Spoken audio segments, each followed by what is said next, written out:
नमस्कार, मी सुवार्ता शिरसाट. मी लिहिलेली आजची कविता ही भूमिहीन शेतकऱ्यावर लिहिलेली आहे. आतापर्यंत आपण शेतकऱ्यावरच्या कविता ऐकल्या असतील, पण मी लिहिलेली आजची ही कविता भूमिहीन शेतकऱ्यावर लिहिलेली आहे. भूमिहीन शेतकरी जो इतरांच्या शेतात काबाड कष्ट करून आपली उपजीविका भागवतो, आपली दैनंदिनी चालवतो, त्यावर लिहिलेली ही कविता आहे. मी शीर्षक आहे भूमिहीन बाप. की भूमिहीन बाप माझा राब राब ते शेतात, भूमिहीन बाप माझा राब राब ते शेतात, टिळा कपाळी लावते रेगुर मातीत, टिळा कपाळी लावते रेगुर मातीत.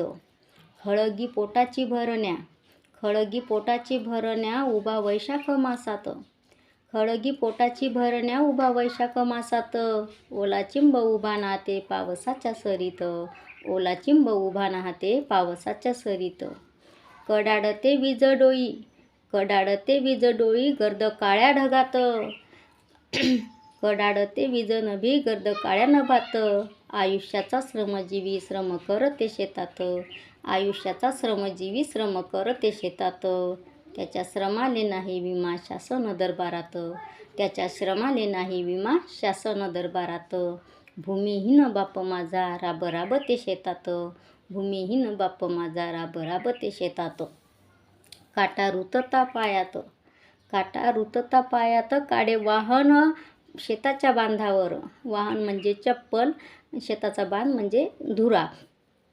काटा रुतता पायात काळी वाहन शेताच्या बांधात. थेंब रक्ताचे मिसळतात त्याच्या घामाच्या ओघात, थेंब रक्ताचे मिसळतात त्याचे घामाच्या ओघात. डोळे नभाकडे, डोळे नभाकडे करत उभा वरून राजाच्या आगमनात, डोळे नभाकडे करत बघे वरुणाच्या आगमनात, म्हणजे वरुण राजाच्या आगमनात म्हणजे पावसाळ्याच्या आगमनात. की डोळे नभाकडे करत उभा वरुण राजाच्या आगमनात.